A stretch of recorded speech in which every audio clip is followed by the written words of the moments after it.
오늘 말씀에 보면은 느헤미야가 나옵니다. 느헤미야는 이 바사 왕국, 페르시아죠. 지금 우리 전쟁을 치르고 있는 이란입니다. 그 이란이 이 강성하였을 때에 최강대국으로 성장해서 바벨론을 정복하고 패권을 장악하고 있었을 때에 그때 왕의 옆에서 술관원의 역할을 하던 사람이었습니다. 술관원은 당시에는 이 절대적인 왕의 신뢰를 받는 자였습니다. 왜냐하면 왕의 옆에서 그 술관원이라는 것은 이제 이름은 술관원인데 생명줄을 잡고 있는 사람입니다. 왕에게 위협이 있을 모든 상황들을 다 걸러주고 왕이 생명을 보존할 수 있도록 옆에서 함께 조언도 해주고 또 정무를 결정할 때도 함께 의견을 내는 사람 중에 한 사람이었습니다. 가장 최고의 그 관리직 중에 한 명이었습니다. 유대인이었던 느헤미야가 당시 패권국가인 이 페르시아의 그러한 술관원이 되어 있다는 것은 어찌 보면 그 사람은 누구보다 성공한 사람이었고 사람들이 생각할 수 없을 정도의 위치에 올라가 있던 사람입니다. 그에게 하루는 친척 중에 하난이라는 친척이 와서 이야기를 합니다. 예루살렘 땅에 성벽을 보고 왔는데 그곳은 여전히 척박하고 무너져 있고 모든 사람들이 그곳에서 힘이 없이 절망하고 있더이다 라고 전한 것이죠. 이 당시에 바벨론이 이 예루살렘을 정복할 때 일단은 그 모든 이 건물들을 성전을 비롯해서 성벽과 건물들을 다 초토화시켰습니다. 그런데 이 페르시아에서 다시 바벨론을 정복했을 때 수룹바벨을 세워서 1차적으로 예루살렘 땅에 성전을 세우게 만들어 주었습니다. 그렇지만 이 성전의 벽이 아니라 예루살렘 성의 벽을 쌓아야지만 지속적으로 그 지역을 보호할 수가 있었습니다. 그런데 외부 세력의 방해로 성전은 다시 지었지만 성벽을 재건하지는 못했습니다. 그러니까 바벨론에게 이 무너진 후에 그 이후로 상당한 시간 페르시아가 정권을 다 정복할 때까지 140여 년 동안 그 성벽은 그 무너짐을 회복하지 못한 것이죠. 그 불타있고 훼손되어 있는 성벽에 대한 부분을 느헤미야에게 이야기를 하였을 때 느헤미야는 그 페르시아의 그 고위 관직으로 있으면서도 자신의 민족의 아픔을 슬퍼하면서 그가 금식하며 기도하기 시작하였습니다. 그의 심장에 그의 마음 가운데 하나님의 마음이 임한 것입니다. 하나님이 그 민족을 긍휼히 여기시는 마음, 하나님의 회복을 계획하신 그 약속을 의지하는 마음이 그 안에 들어왔을 때에 그는 다시 그 예루살렘 성벽을 재건하리라, 그 역할을 하나님 감당케 해 주십시오라고 금식하며 기도하였고 왕에게 가서 담대히 간청했습니다. 사실은 왕이 들을 때에는 지금 정복한 나라의 사람이 와서 이렇게 고위관직까지 신뢰하는 사람인데 그 땅에 돌아가서 거기를 다시 세우겠다는 것은 불손한 만약에 관점으로 본다면은 충분히 오해를 살 수 있는 상황이었습니다. 그렇지만 왕은 느헤미야를 신뢰하였고 하나님이 그 마음을 움직이셔서 느헤미야가 유다의 총독으로 가서 그곳에 있는 성벽을 재건할 수 있도록 허락하여 줍니다. 목재나 아니면 이런 것도 요청하였을 때에 왕이 흔쾌히 허락해 주는 장면을 보게 됩니다. 하나님의 꿈을 품었을 때에, 하나님의 마음을 품었을 때에 하나님은 그 한 사람을 통하여 민족의 아픔을 다시 회복시킬 수 있는 길을 열어주시는 장면을 보게 됩니다. 그 다음 장면이 바로 오늘 본문의 말씀입니다. 오늘 말씀에 보면은 11절에 보면 내가 예루살렘에 이르러 머문 지 사흘 만에 내 하나님께서 예루살렘을 위하여 무엇을 할 것인지 내 마음에 주신 것을 내가 아무에게도 말하지 아니하고 밤에 일어나 몇몇 사람과 함께 나갈새 내가 탄 짐승 외에는 다른 짐승이 없더라. 느헤미야가 그곳에 도착하였을 때에 그는 사흘 동안 말하지 않았습니다. 회의하거나 아니면은 그곳에 있는 사람들과 어울려 대화하지 않았습니다. 그는 묵묵히 3일이라는 시간을 보냈습니다. 이것이 오늘 말씀의 첫 번째 교훈입니다. 먼저 하나님의 음성을 들으라. 하나님의 음성을 들으라. 느헤미야는 지금 현재 이 예루살렘이 포함되어 있는 이 유대 땅의 정복자인 페르시아의 왕의 가장 측근입니다. 거기에다가 왕이 느헤미야가 유다 땅에 가서 총독의 역할을 감당하겠다고 하였을 때에 그의 옆에 군대 장관과 호위병을 함께 보냈습니다. 그러니까 옛날 우리 이 사극이나 아니면은 우리 역사 속에 보는 것처럼 그 동네에서 장원급제가 탄생하면 어떻게 됩니까? 막 춤추면서 장원급제한 사람이 돌아왔을 때 드디어 우리 동네에서도 인재가 태어났다고 막 이러면서 즐거워하는 아마 장면을 보셨을 것입니다. 그러니까 느헤미야가 지금 유대인으로서 유대 땅에 돌아올 때 페르시아의 최고의 권력자로서 호위병을 이끌고 들어온다는 것은 사실상 맘만 먹으면 그 유대 땅 가운데 내가 왔노라 라고 스스로 높이고 자랑할 만한 조건이 되었습니다. 그런데 느헤미야는 그렇게 자신이 성공한 사람으로서 자신이 여기 모여있는 누구도 움직일 수 있는 권력을 가진 사람으로서 그 땅을 밟지 않고 오히려 오늘 말씀해 보면 조용히 들어와서 오히려 사흘 동안 아무 일도 하지 않는 장면을 보게 됩니다. 그는 떠들썩하게 자신을 드러내지 않았고 오히려 자신이 무엇을 해야 하는지에 대하여 하나님의 뜻을 구하며 집중하는 모습을 보게 됩니다. 이것이 하나님의 사람, 하나님이 세우신 리더의 모습인 줄로 믿습니다. 사람이 알아주는 자리에서 내 자랑과 내 능력을 과시하는 사람이 아니라 오히려 겸손히, 오히려 조용히 하나님의 뜻을 구하며 하나님 앞에 선 리더, 하나님은 그런 사람을 찾으시는 줄로 믿습니다. 그렇게 느헤미야가 3일 동안 조용히 한 다음에 한 일이 무엇이었냐면 오늘 말씀에 나와 있는 것처럼 밤에 조용히 나가서 이 정세를 살피게 됩니다. 지금 현재 자기가 귀로만 들었는데 현재 상황이 어떤가를 하나하나 꼼꼼히 밤에 나가서 살펴보기 시작합니다. 다른 사람들이 알아주도록, 다른 사람들이 보이는 자리에서가 아니라 은밀히 나간 것이죠. 그랬더니 짐승 한 마리 보이지 않았다는 것입니다. 자신이 타고 가는 말 외에는 그곳이 얼마나 회파되었으면 그곳을 지나가기도 어려웠습니다. 그래서 13절 말씀부터 보면 그 밤에 골짜기 문으로 나가서 용종으로 분문에 이르는 동안에 보니 예루살렘 성벽이 다 무너졌고 성문은 불탔더라. 앞으로 나아가 샘문과 왕의 못에 이르러서는 탄 짐승이 지나갈 곳이 없는지라. 그 밤에 시내를 따라 올라가서 성벽을 살펴본 후에 돌아서 골짜기 문으로 들어와 돌아왔으나.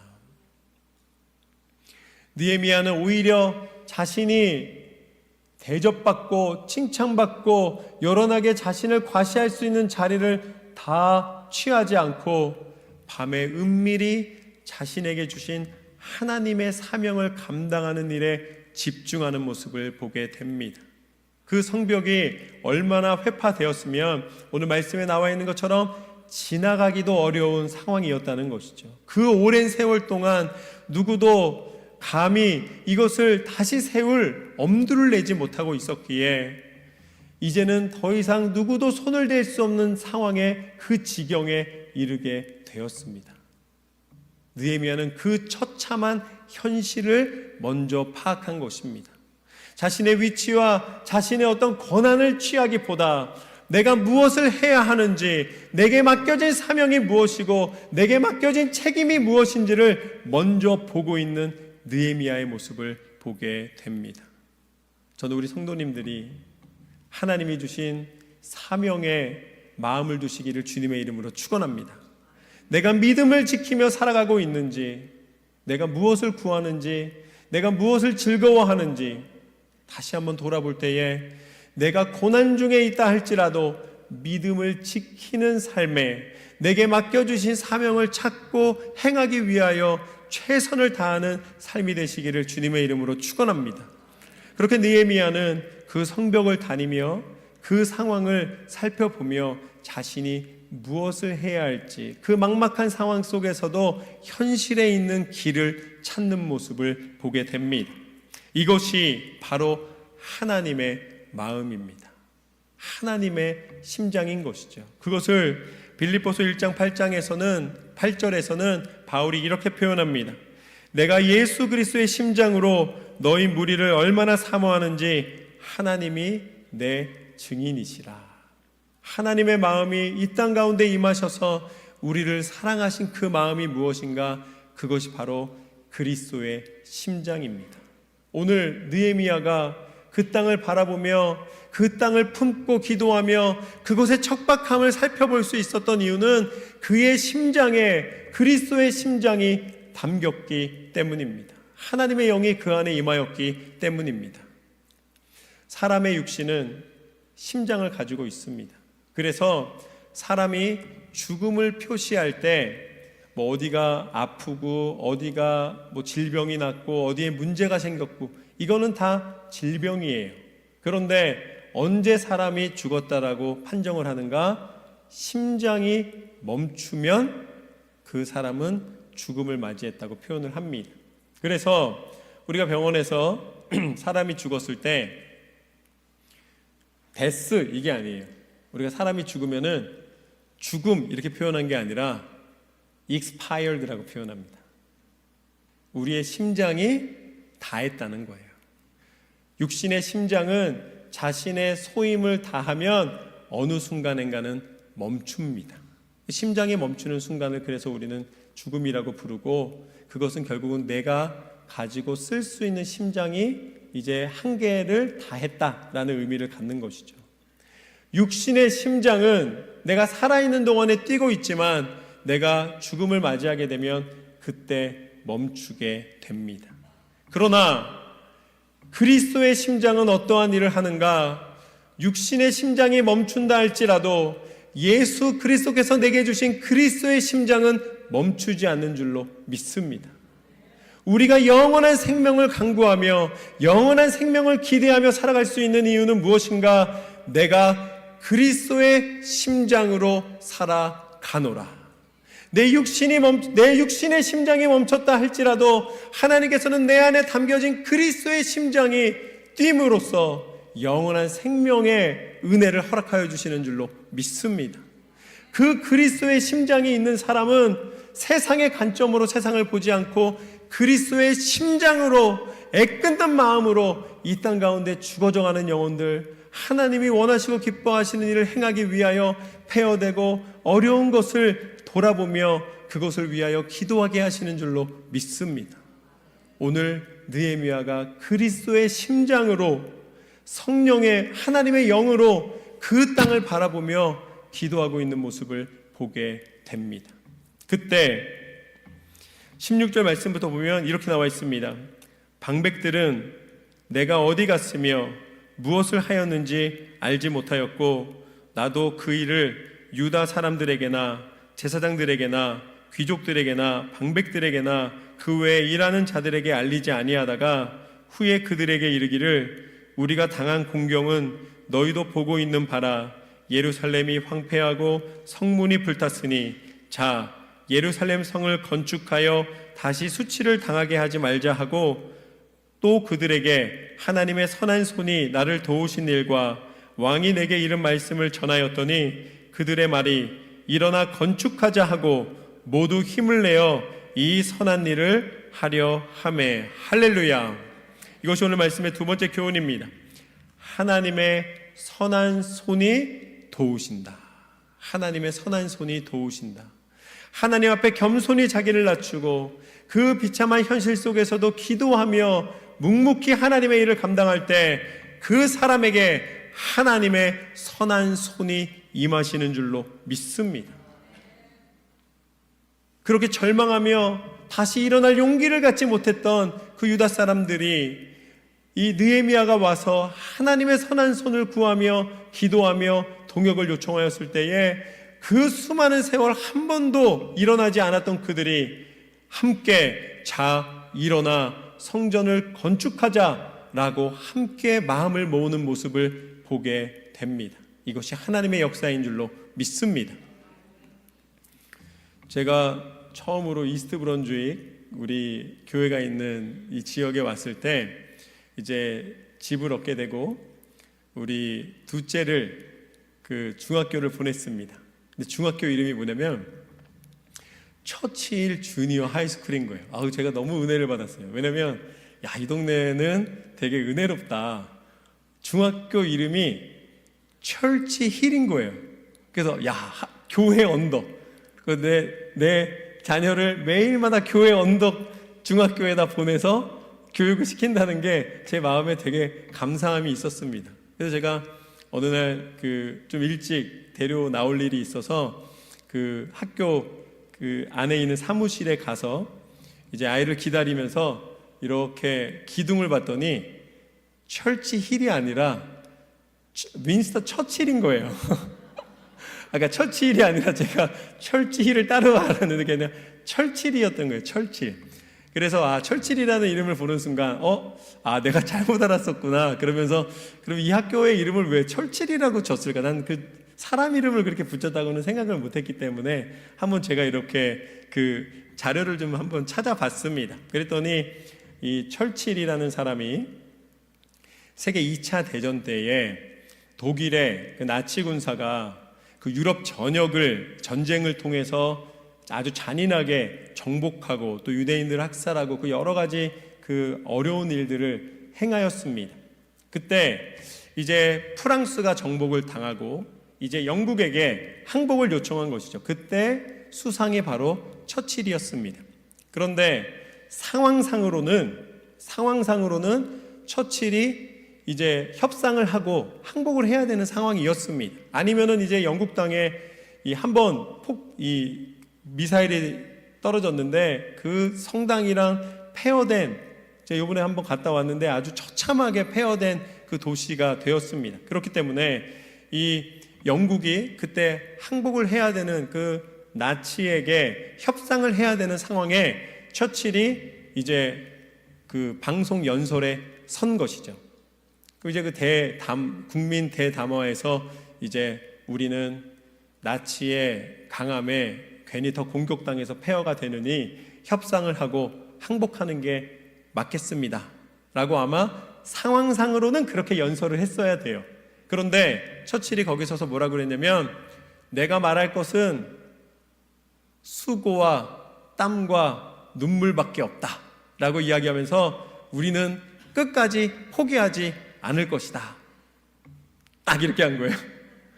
V 딱 그런 거예요. 우린 승리할 것이다. 그랬더니 이 V 표시가 그 프랑스어에서도 그 승리가 V로 시작하고 네덜란드어에서도 승리가 V로 표시가 됩니다. 그래서 그 처칠이 그렇게 상황상으로는 도저히 일어날 수 없는 상황에서 그가 오히려 젊은이들에게 용기를 주고 이길 거라고, 우리는 승리할 거라고 딱 외치는 순간 거기서 다시 힘을 내서 그 무기를 공급받고 반격을 시작해서 2차 세계대전에 이제 승리의 계기가 된 것을 보게 됩니다. 그러니까 우리 성도님들도 사진 찍을 때 맨 처음에는 이렇게 정자세로 하다가 자유로운 포즈 하세요. 그럼 다 어떻게 해요? 요즘은 좀 이렇게 사랑 표시를 많이 하지만 예전에는 뭐 어김없이 자유 포즈 하라 그럼 다 이렇게 하고 찍었습니다. 한 나라의 한 리더가 그 절망하고 포기할 수밖에 없는 상황 속에서도 우리가 용기를 내자고, 우리가 승리를 할 것이라고 그 V 표시 하나로 젊은이들에게 꿈을 주었을 때에 그 나라가 보존될 수 있었는데, 이 천지와 이 모든 것을 조성하시고 만드신 하나님이 우리와 함께 하실 때에, 우리가 하나님을 바라보며 의지하며 나아갈 때에, 하나님의 영광의 빛이 비춰지기를 간구하며 나아갈 때에 하나님은 우리에게 완전한 승리를 허락하여 주신 하나님이신 줄로 믿습니다. 그들이 낙담하여 있을 때에 느헤미야라는 한 지도자가 그곳에 가서 하나님 앞에 우리가 용기를 냅시다, 이곳에서 하나님이 행하신 하나님의 선한 손이 있습니다 라고 선포하였을 때에, 하나님께서는 그곳에서 절망하던 자들이 다시 일어나 하나님의 계획하신 그 성벽을 재건하는 일에 마음을 쏟고 마침내 그 일을 행하게 하신 줄로 믿습니다. 우리 성도님들의 삶 가운데 무너진 성벽과 같이 처참한 상황들이 다가올 때가 있습니다. 뜻하지 않은 건강에 문제가 생기고, 뜻하지 않은 자녀들의 문제가 생기고, 뜻하지 않은 내 생각과 다른 일들이 내 앞에 놓여지는 상황들이 있습니다. 하루에도 수없이 있습니다. 너무나 힘들고 때마다 시마다 내가 이걸 이겨낼 수 있을까, 너무 괴롭다라는 신음이 날 때가 있다는 것이죠. 그때 기도하시기를 주님의 이름으로 축원합니다. 오늘 말씀처럼 기도하는 영혼에게 하나님의 선한 손이 임하여 주시리라. 하나님의 선한 손은 붙잡으면 절대 놓치지 않으시는 손입니다. 그 전능의 손이 우리 가운데 임하셨을 때에 어떠한 세상의 눈으로 보면 절망스럽고 도저히 이길 수 없는 상황이라 할지라도 하나님의 손이 우리를 붙잡아 건지시고 우리 가운데 임하여 주시는 줄로 믿습니다. 그 손을 의지하시기를 주님의 이름으로 축원합니다. 그렇게 의지하며 하나님을 바라보며 나아갈 때에 또 어떠한 일이 벌어지는가? 오늘 말씀에 보면 19절 말씀부터 보면, 호른 사람 산발락과 종이었던 암몬 사람 도비야와 아라비아 사람 게셈이 이 말을 듣고 우리를 업신여기고 우리를 비웃어 이르되 너희가 하는 일이 무엇이냐, 너희가 왕을 배반하고자 하느냐 하기로, 내가 그들에게 대답하여 이르되 하늘의 하나님이 우리를 형통하게 하시리니 그의 종들인 우리가 일어나 건축하려니와 오직 너희에게는 예루살렘에서 아무 기업도 없고 권리도 없고 기억되는 바도 없다 하였느니라. 할렐루야. 이것이 오늘 말씀의 세 번째 교훈입니다. 당당히 이기리라. 당당히 이기리라. 할렐루야. 당시에 사마리아는 같은 이스라엘이었지만 그 북쪽에서 그 지역에 있는 이방 사람들과 소통하고 또 결혼하고 이방 신을 받아들임으로써 하나님이 기뻐하지 않는, 하나님을 섬기는 민족이 아니라 하나님의 백성이라고 입으로는 얘기하지만 혼합 종교로 이 불신앙의 모습을, 오히려 자기들의 그 기준에 의한 신앙을 지키는 모습이었습니다. 그래서 유다 사람들은 사마리아 사람들을 같은 동족이라고 생각하기보다는 오히려 더 멸시하고 혼합 종족이기 때문에 그들은 우리와 다르다라고 이야기하였습니다. 그러니까 사마리아 사람들은 그러한 어찌 보면은 무시당하는, 그리고 또 외면당하는 상황 속에 있었던 것이죠. 그러다가 바벨론이 이 예루살렘을 정복하였을 때에 사마리아 사람들이 정치력을 얻게 됩니다. 정치적 권한을 얻게 됩니다. 그래서 그 땅에 많은 권력을 소유하게 된 것이죠. 오늘 말씀에 나와 있는 것처럼 산발락과 도비야, 참 신기합니다. 이름도 조금 좀 야비해 보여요. 그렇죠? 산발락, 도비야, 게셈, 이 사람들이 와서 느헤미야를 겁주고 느헤미야를 위협하고 느헤미야를 방해합니다. 그 성벽이 재건되면 자기들이 지금까지 마음대로 이 컨트롤하였던 그런 것들이 멈춰질까봐 이 정치력을 발휘해서 어떻게 해서든지 이것을 멈추게 만들려고 노력을 합니다. 너무나 큰 방해인 것이죠. 상당히 위협적인 부분이었습니다. 그렇지만 하나님께서 오늘 말씀에 나와 있는 것처럼 하나님이 우리를 도우시리라. 하나님의 손을 의지하여 선포하며 나아갔을 때에 마침내 그 성벽은 세워진 줄로 믿습니다. 어떠한 방해가 있고 믿음 생활을 하려고 할 때에 나를 유혹하고 넘어뜨리려는 요소들이 너무나 많이 우리에게 다가옵니다. 그때 그 유혹에 넘어가거나 넘어지거나 포기하지 않으시기를 주님의 이름으로 축원합니다. 오히려 가슴을 당당히 피고 당당한 마음과 언어로 내가 하나님의 사람으로 선포하며 이기리라. 하나님은 승리의 하나님이신 줄로 믿습니다. 하나님은 우리를 끝까지 포기하지 않으시는 하나님이십니다. 그 증거가 누구신가? 그 증거가 바로 예수 그리스도이십니다. 예수님은 십자가를 이기셨고 예수님은 죽음을 이기셨고 우리의 심장이 되어주셨고 영원한 생명의 구주가 되셨습니다. 그러기에 예수 그리스도 이름을 믿고 나아가는 자에게는 영원한 승리, 영원한 생명이 있으리라. 우리 모든 성도님들이 예수 그리스도를 의지함으로 오늘 말씀에 나와 있는 것처럼 당당하게 기도한 대로 살아가시기를 주님의 이름으로 축원합니다. 오늘 말씀을 통해 우리는 세 가지의 은혜를 나누었습니다. 첫 번째, 먼저 하나님의 음성을 들으라. 깊이 기도하십시오. 하나님이 내게 말씀해 주시는 것을 듣고 살아가시기를 주님의 이름으로 축원합니다. 두 번째, 하나님의 선한 손이 도우시리라. 우리가 기도할 때 하나님은 반드시 그 강한 손으로 우리를 붙잡아 주십니다. 마지막으로 당당히 이기리라. 할렐루야.